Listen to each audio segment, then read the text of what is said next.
참 예수님. 오늘 부활 8부 축제 내 금요일, 오늘 복음, 오늘 미사 중에 울려 퍼진 복음 말씀은 요한복음 21장 1절부터 14절 사이에 예수님께서 부활하신 다음에 물고기를 잡고 있는 제자들에게 발현하신 사건을 다루고 있습니다. 자, 요한복음은 90년에서 100년 가까이의 서기, 90년에서 100년 제일 늦게 만들어졌습니다. 요한복음이 이미 복음서 3개나 있는데 우리는 처음부터 요한복음을 그냥 복음서 넷 중에 하나로 이렇게 인식할 때야 뭐 그런가 보다 할 수 있지만, 사실 그 당시로 돌아가면 이미 복음서가 3개가 정경화될 수 있는 그런 잘 써진 복음서가 3개나 있고, 그거는 선정된 복음서지 선정되지 않은 복음서들까지 합하면 엄청나게 많은 복음서가 이미 교회 내에 있는데도 불구하고 요한복음 저자는 다시 굉장히 그동안 쓰여졌던 복음보다도 더 많은 방대한 자료를 가지고, 그리고 더 치밀하고 더 정확한 지명들과 다른 공간복음서에서 나오지 않은 정확한 지명들, 역사적 사료들로 볼 때 요한복음에 나오는 지명들과 이런 것들이 굉장히 정확성이 높다는 것이죠.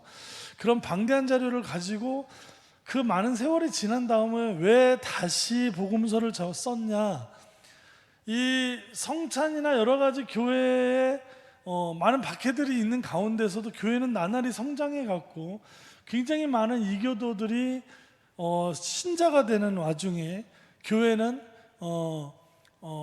박해 중에도 굉장히 성장하면서 여러 가지 내부에는 많은 문제가 있었습니다. 이 이교인들이 영세를 받으면서 그들이 가지고 있던 여러 가지 풍습들로 인하여 교회 내에 있던 많은 것들이 이렇게 물들어가거나 신자들이 휩쓸려가는 현상들이, 세속화의 물결이 교회를 흔들고 있었기 때문에 요한복음은 굉장히 더 깊은 차원의 묵상을 통해서 예수님의 말씀과 삶이 우리 신앙인들을 좀 더 탄탄하게 묶어줄 수 있는 어떤 복음서가 좀 더 깊이 있는 영성이 필요하다는 판단이 됐었고, 또 박해가 점점 더 가혹해져 가고 있었기 때문에 자칫하다간 이 세속적인 신앙은 박해에 약하죠. 박해에 약합니다. 이 성당을 다녀도 이렇게 동아리 중심으로 다니던 사람들은 금방 이게 신앙의 어떤 개인적인 문제가 조금 오거나 하면 금방 신앙을 내려놓는 걸 우리가 삶 안에서도 많이 이제 보게 되고, 우리도 그런 스스로의 체험들이 있죠. 그래서 더 깊이 있는 신앙을 가질, 이 박해를 이겨내려면 보다 깊이 있는 신앙을 필요했던 시절, 그런 시대적인 요구가 요한복음을 늦게 다시 등장하게 했고, 그 요한복음은 원래 20장에서 마감을 되는 복음서입니다. 그러니까 늦게 만들어졌고 20장으로 끝난 이 복음서의 이 부활 발현 장면 21장은 부록으로, 요한복음이 다 만들어진 다음에 또 세월이 한참 흘러서 복음이 부록으로 만들어진 20장에 보면 요한복음이 끝나거든요. 이상에 뭐 촉촉하면서 다 끝나는데, 갑자기 발현 장면이 나중에 시간이 지나서 붙게 됩니다. 왜? 자, 요한복음 자체가 보다 더 깊은 신앙을 위해서 늦게 쓰여졌는데, 그 쓰여진 복음에 또다시 발현 장면이 더 늦게 또 추가가 되는 이런 상황이 지금 오늘 벌어진 이 상황이라고. 일단은 너무 길게 서론이 길어. 아무튼간 그런 상황에서 오늘 복음을 바라봐야만 되는데, 왜냐하면 오늘 복음은 그 요한복음 자체가 대단히 그 묵상적인 글이라는 것이죠. 그 글의 부록이는 오죽하겠습니까? 세월이 더 지났으니. 자, 그래서 오늘 저 지곡해도 신부님의 오늘 복음을 딱 상징화해서 그린 이 그림을 보시면 재밌습니다. 이 그림을 보시면 물고기를 밤새 못 잡은 사람들이 예수님 말씀 따라 물고기를 잡아서 막 끌어올리는 장면과, 베드로가 옷을 입고서 막 와서 주님한테 왔더니 해변가에 불이 있고 뭐 빵이 있고 하는 장면을 동시에 그린 거죠. 이 장면. 자, 그림에는 두 가지 장면이 있는데, 자, 첫 번째 장면, 배 오른쪽에 그물을 던져라, 많이 잡힐 것이다. 밤새 못 잡았지만 성서에서 얘기하는 뭐죠? 예수님을 모르는 상태, 예수님의 부활을 믿지 못하는 상태를 상징적으로 표현하고 있죠. 밤새 못 잡았다. 예수님이 없는 삶을 상징적으로. 이것은 어떤 장면이 기억이 나십니까? 예수님과 제자들이 처음 만났을 때 장면 기억나세요? 베드로와 제베데의 아들들이 그물가 손질하고 있는데 예수님이 사람들한테 얘기하다가 저 깊은 데로 가서 그물을 쳐라 했더니 뭐라 그랬습니까?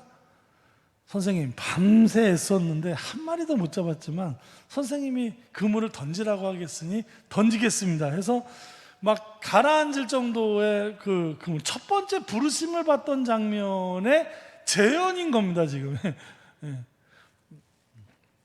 다 아시는 거죠. 뭐 내가 너희를 사람 낚는 어부가 되게 하겠다는 그 첫 번째 장면, 이 장면은 요한복음에는 안 나오고 마테오복음, 루카복음 이런 데 나오는 장면인데요, 이 장면, 공간복음에서 예수님을 만났던 장면을 소환하는 이 부활의 장면 때 요한복음은 그 장면을 소환합니다.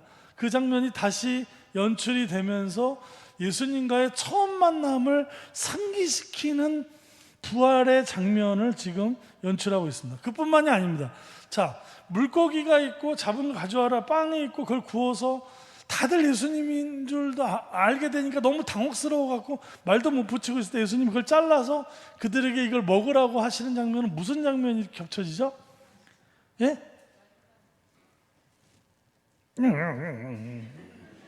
그래도 이렇게 대답을 해주시는 분은 너무 고마워요. 제가요 요즘에 학교나 어디 가면 수업할 때 열심히 대답해요.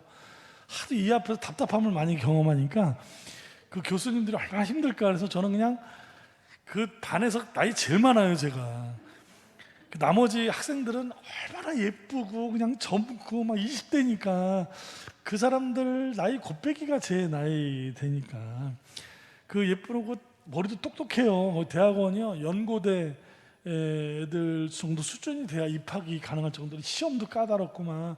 그러니 얼마나 똑똑하고 예쁘고 키도 크고 그냥 옷도 세련되게 입고 피부도 뽀얗고 그냥 도대체 나하고 정반대에 가 있는 학생들, 그냥 뭘 대답하는 것 자체가 창피한데 그냥 그 교수님이 내가 대답을 하면 나라도 대답을 해주니 신나서 수업을 진행하시는 거를 제가 여기 앞에 앉을 때마다 이 앞에서 얘기할 때마다 느낀다니까요. 그러니까 해서 대답을 해주셔도 고맙죠. 나야 정말 근데 무슨 소리인지를 못 알아들으니까. 자, 저 물가에 있는 빵과 구운 물고기를 예수님이 말없이 나누어주는 저 장면, 어떤 장면이죠? 보나마나죠. 뭐죠? 최후의 만찬 장면이죠. 내가 너희를 사랑한 것처럼 너희도 서로 사랑하라고 말씀하셨던, 얼마 전에 성목요일에 제자들의 발을 씻어주었던 그 요한복음은 최후의 만찬을 그런 식으로 해석을 했다고 말씀드렸죠. 예, 바로 그 요한복음은 예수님의 제자들을 부르면서 사람 낚는 어부가 사람을 살리는 사람을 너희가 되게 하겠다는 소명을 주면서 그들과의 만남의 장면과 내어주고 쏟아주셨던 만찬에 내가 너희를 이토록 사랑한 것처럼 너희도 서로 사랑하라는 말씀의 그 만찬의 두 장면을 하나의 21장의 장면으로 축약하면서 그 뭐를 연상시키는 거죠? 부활은 뭐다?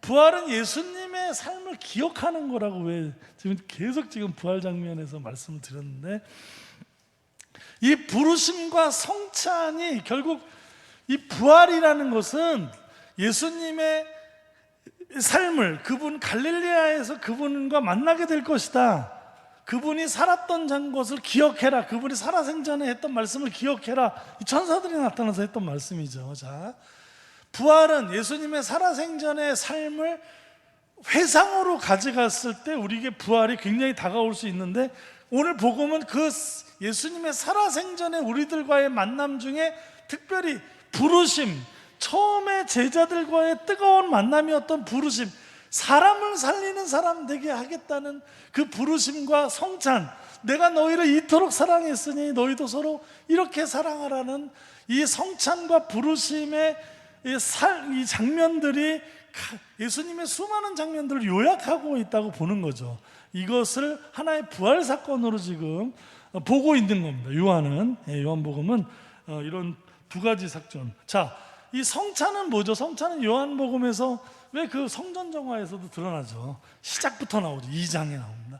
이 성전을 허물어라 말이지. 내가 사흘 안에 짓겠다 했을 때 그 뭐라고 나옵니까? 예수님 거기 성서에 요한복음에 당신께서 성전이라고 하신 것은 당신 몸을 두고 하신 말씀이었다. 예수님께서 되살아나신 뒤에 제자들은 예수님의 이 말씀을 기억하고 성경과 그분의 말씀을 믿게 되었다. 요한복음 2장 22절의 말씀입니다. 자, 이 성찬은 성찬이야말로 예수님의 몸을 상징하는 이 성찬, 여기에서 예수님을 만나게 된다는 것이죠. 그러니까 우리가 부르심과 성찬의 삶을 기억하고 사는 것, 이것이 곧 오늘날 부활의 삶을 사는 것이다. 단순히 나는 구원 열차가 올라타고선 세례받고 영세 뭐 이렇게 하면은 나중에 신자 됐다는 것 하나만으로 그냥 저기 구원받은 사람, 그 구원파 기억나시죠? 구원파, 그 누구예요? 그거 다 잊어버렸네. 세월호의 그 선주 누구였죠? 모르겠는데 아무튼 그분, 다 구원파. 이 사람들은 세례받은 다음에 이제 구원받은 사람이니까 막 살아도 되고 사기쳐도 되고 그래도 된다는 거 아닙니까? 이미 구원받은 사람이니까. 그 말이 맞습니까? 아니죠. 부활의 삶은 그런 게 아니고 신앙생활은 그런 게 아닙니다. 비나이다라로 뭘 받는 거, 물론 우리는 하나님한테 의지하고 축복을 받아야 되는 존재지만 좀 더 우리가 성장하는 신앙인, 부활을 사는 신앙인, 그냥 떡고물을 받는 신앙인이 아니라 부활을 사는 신앙인, 부르심, 사람을 생명에 살리고 성찬, 내어주고 쏟아주는 예수님의 삶을 뒤따라 사는 우리 신앙인들, 바로 그런 신앙인들의 삶이 부활의 삶이라는 것을 이야기하고 싶은 것이죠. 그래서 오늘